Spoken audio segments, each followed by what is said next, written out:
Hello and welcome to another episode of the DVD Graveyard. Tonight we're going to be taking a look at Army of Darkness from 1992, directed once again by Sam Raimi. And this is the third and final entry in the original Evil Dead trilogy. And it would be the final entry for quite some time, of course, until we would get the 2013 remake, which we'll talk about later on. So this movie was originally titled The Medieval Dead, which I actually kind of wish it would have kept that title all the way through because I really like that title. I think it really fits well with the movie, of course. I think in some countries it's actually still called The Medieval Dead, or some places I've seen it's called Evil Dead 3, The Medieval Dead, and so on and so forth. So I really like that title, but I do like the title Army of Darkness as well. I think it has a really nice ring to it. As I said previously in my other two reviews, this is actually my introduction to the series. This is the first one I saw. They used to play on TV all the time. So one thing about this one that really stands out from the first two is the horror, is pretty much just completely taken out of this one. This one is a full-on action comedy with some sprinklings of horror in there. There's just a little, it's horror themed, but it's definitely a action comedy. And the comedy is turned way up in this one, even more than the last one was. This one goes full on kind of Three Stooges mode in certain scenes in this movie, which, of course, Sam Raimi being a big Three Stooges fan, makes sense. And it works fine for this movie. I kind of wish it would have been a little bit darker and had some of those dark... of course, it's never going to go back to just the straight horror of the first film. It was never going to really do that. But I think that Evil Dead 2 was kind of the perfect happy medium between the two. It balanced the horror and comedy really, really well.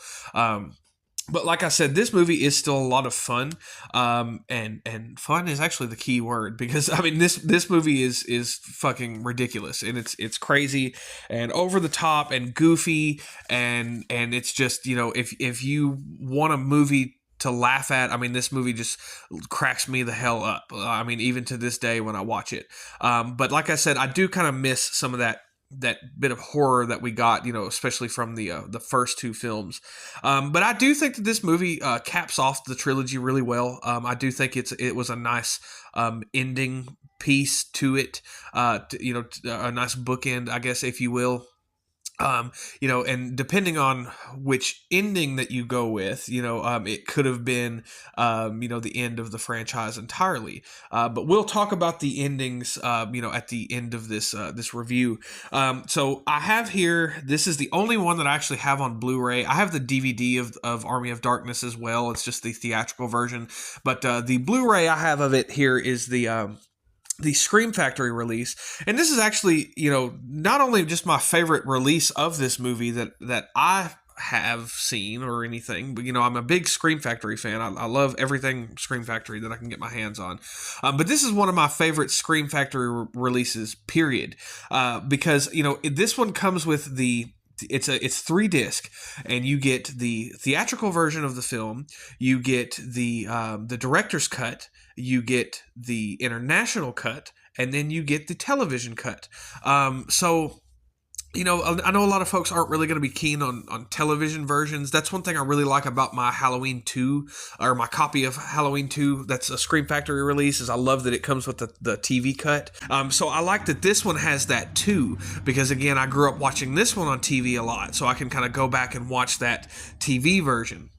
And of course, that's not going to be the ideal way to watch it. I think the ideal way to watch this movie is the director's cut. That's the version that I prefer. And I know that, again, depending on which version you like, I think the ending is really kind of where everybody kind of butts heads, or where everyone is really divisive is the endings. But again, we'll touch on that later. But I love this Scream Factory release. I love that you get all 3 versions, or all 4 versions of the movie.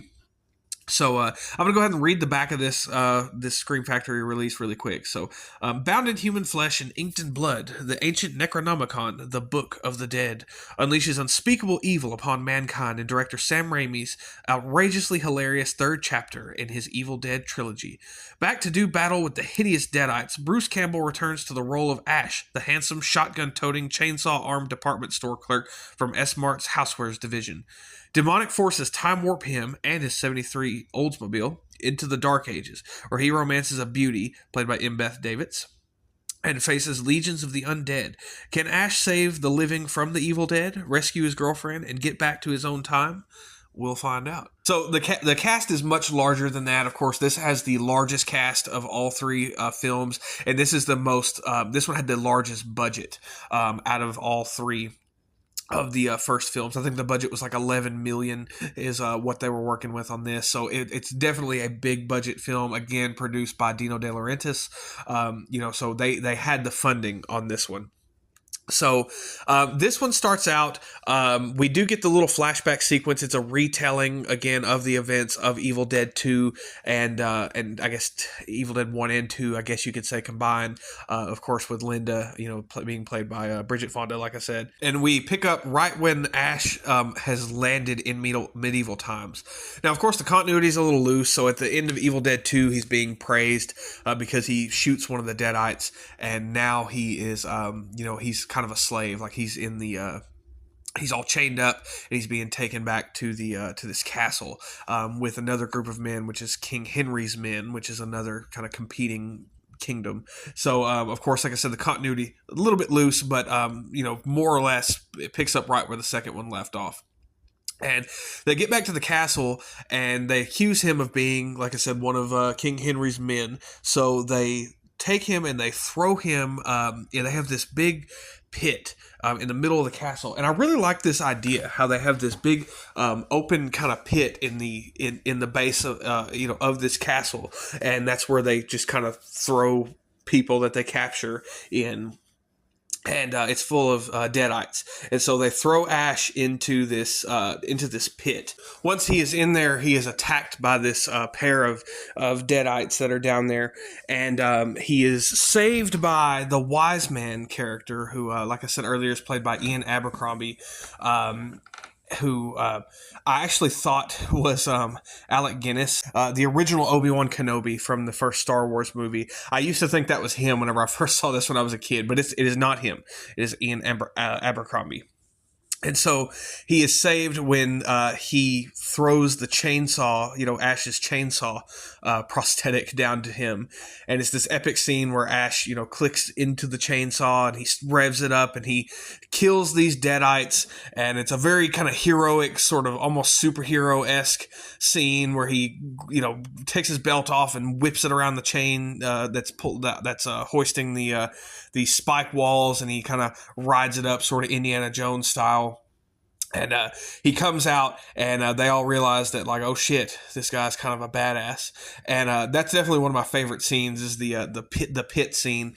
But it just cracks me up because when he comes out, Bruce Campbell is in full on Ash mode. Like, this is the Ash that everybody knows and remembers and loves, is because he's just the smart ass, wisecracking, goofy Ash. And he comes out and he's like, who else wants some? You want a little bit? You want a little? And that always makes me laugh every time. Just the way that Bruce Campbell again plays this character.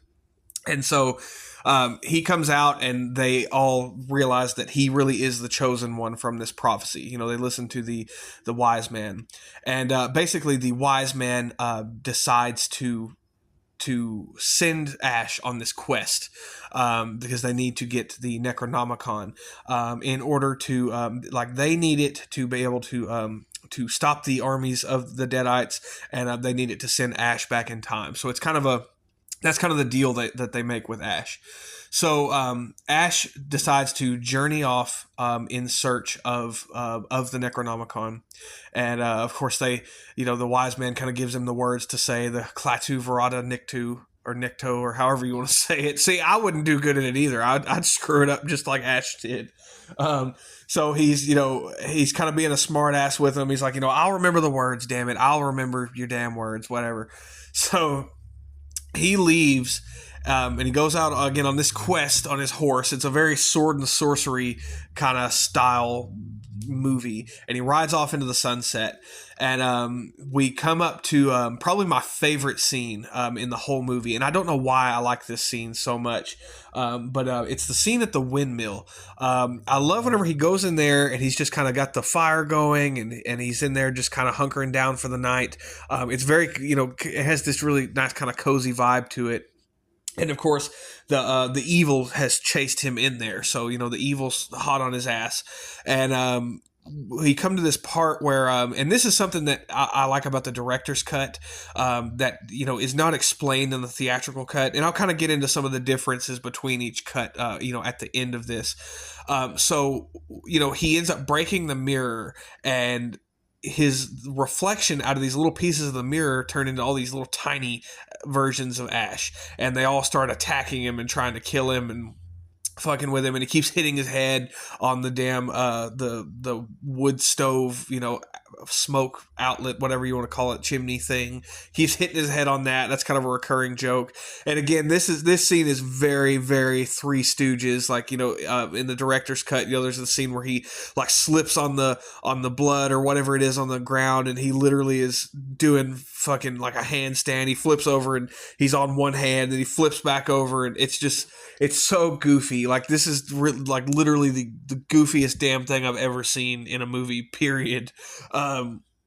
So that part really cracks me up. But again, I love this whole scene. And this is another thing I want to say. The one part of this movie that always makes me like cringe is whenever he swallows one of the mini Ashes. Like, one of them kind of goes into his throat and gets in his stomach, and he takes like a kettle of boiling hot water and he just pours it down his throat. And every time I see that, like, I can feel that pain. I'm like, oh my God. Like, every time it gets me, it makes me cringe.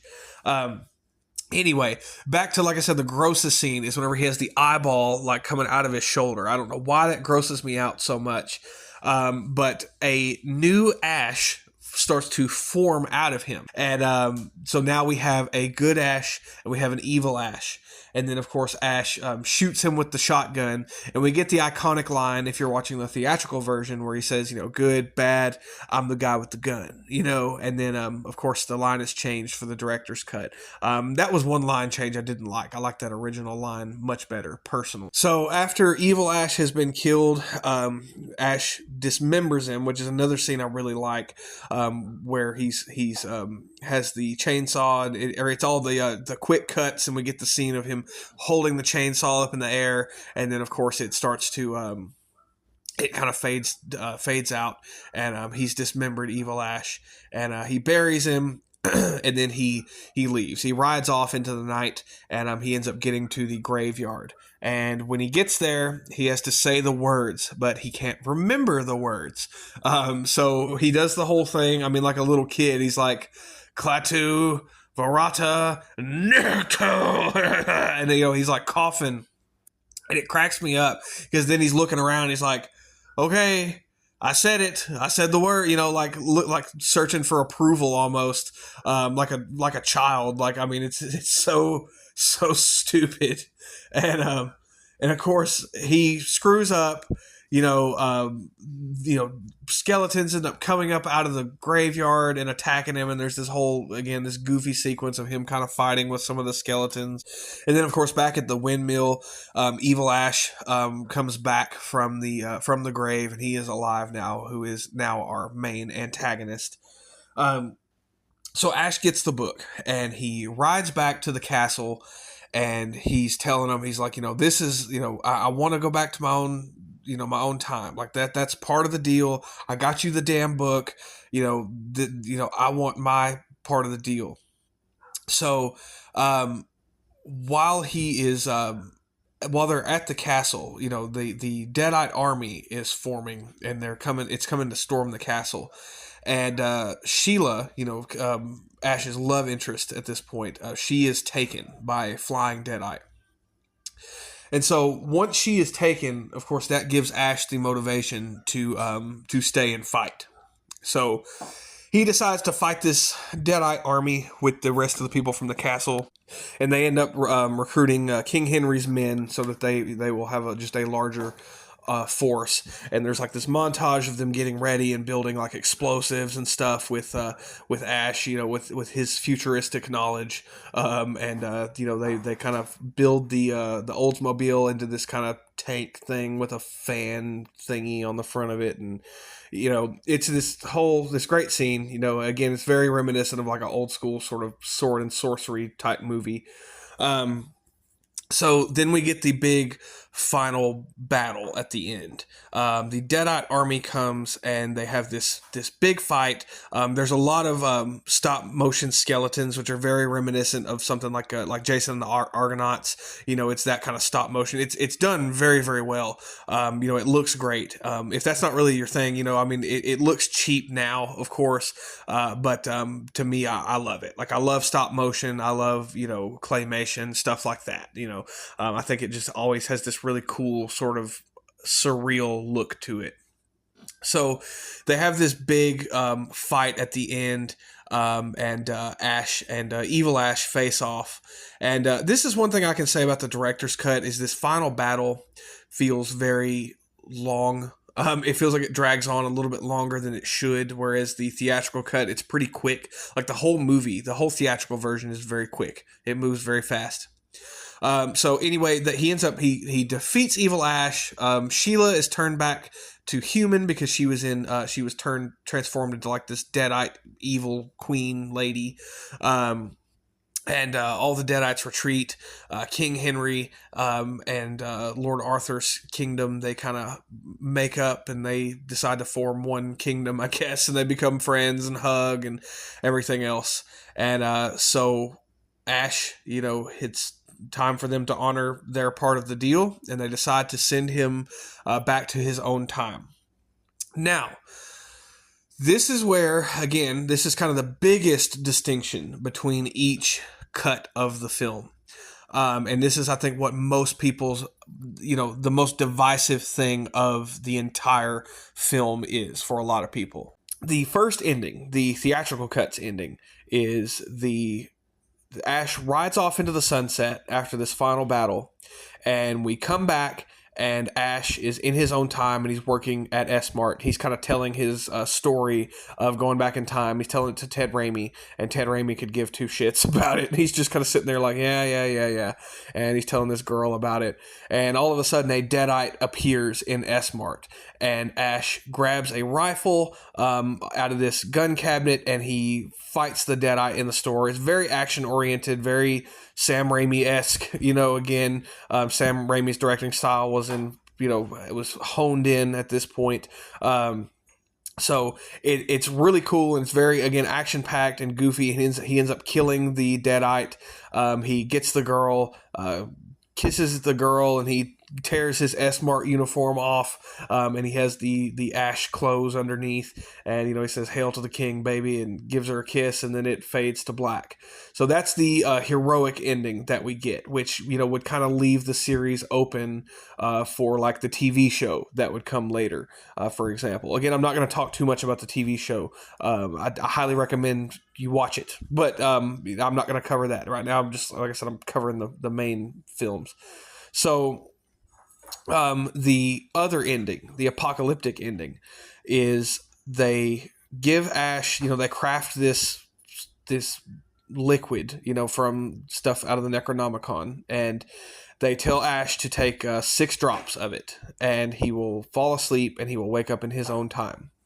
So he goes to this cave. They block off the entrance to the cave.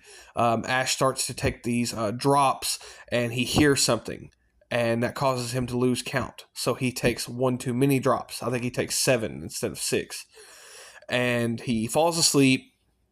And as, there's this kind of, this whole montage sequence of, time passing and Ash, sleeping and everything else. And, of course, Ash wakes up.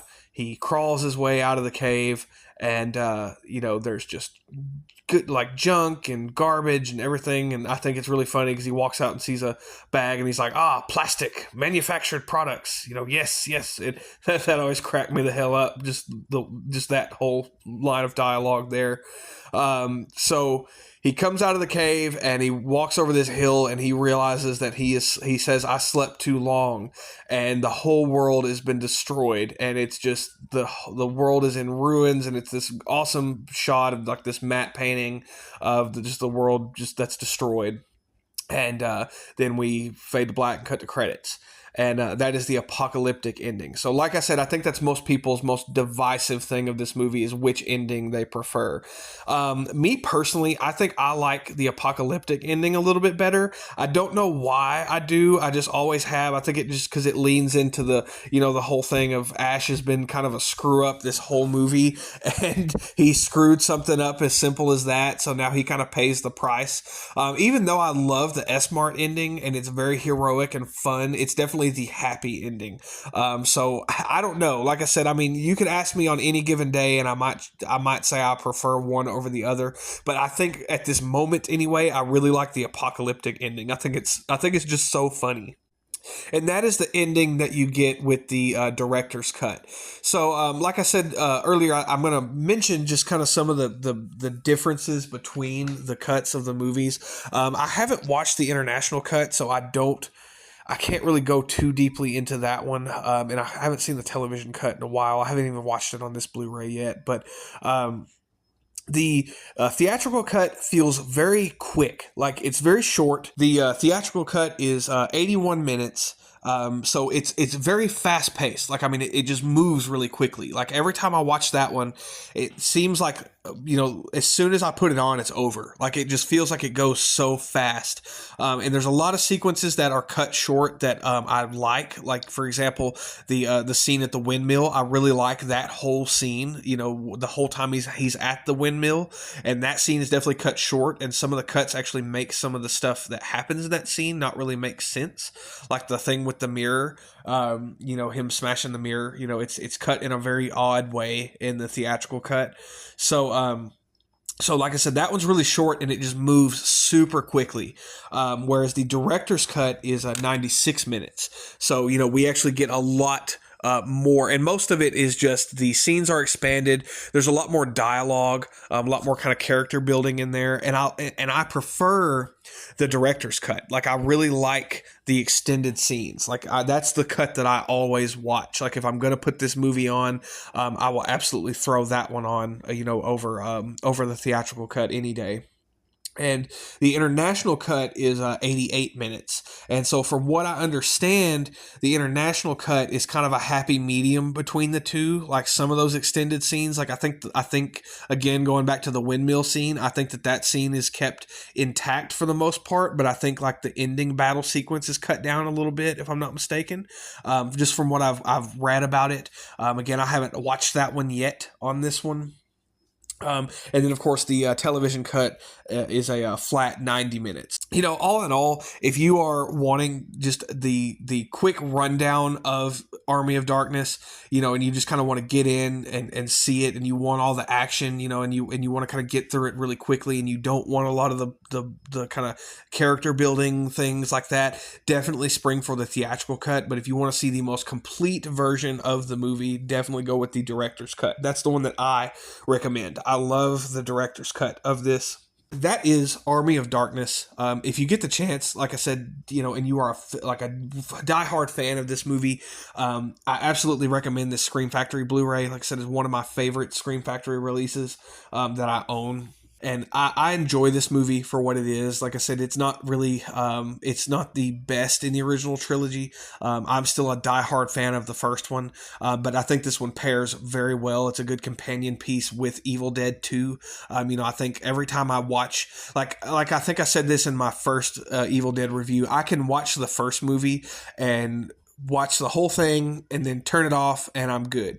Whereas every time I watch Evil Dead 2, I want to put on Army of Darkness directly after. Like that's always going to happen. Like, I always want to watch them back to back. So I enjoy this movie. I know it's not for everybody. But I do love this. It's always going to have a soft spot in my heart for introducing me to the franchise. So I can't hate it. I do miss a lot of those horror elements that made the first two so great. And I hate that it was traded out in favor of a lot more of the slapstick comedy. But what are you going to do? We're here now. And we have, these great movies. I can say that it's at least a good, healthy trilogy. I know that sometimes films will start to kind of fall off, towards the end of the trilogy. Sometimes the third entry is the weakest, but that's not the case in this one. I mean, it's still a strong, fun movie that I would recommend to anybody. And then, of course, after this, Sam Raimi would go on just a few years later to direct the Spider-Man trilogy, which is another very well-known trilogy that I love. And I know that a lot of people love. I grew up watching that one. So Sam Raimi kind of had his big, that was kind of his big thing, his big contribution to film there. But I will always remember him for Evil Dead, bringing us these great films. So anyway, I hope you enjoyed this review. I'm going to take a break on Evil Dead for a little while because we have another Friday the 13th coming up pretty soon. So I got to get those reviews started. And then, of course, I would really like to finish Alien. I've been talking about that for a little while. I want to do the Alien 3 and Alien Resurrection. And then after that, I'll kind of be wide open. So I haven't decided what I want to talk about yet, but we will see that. I've got a few ideas I've been kicking around, but we'll see. We will get there when we get there. So anyway, as always, stay tuned for the next episode. Have a great night and goodbye.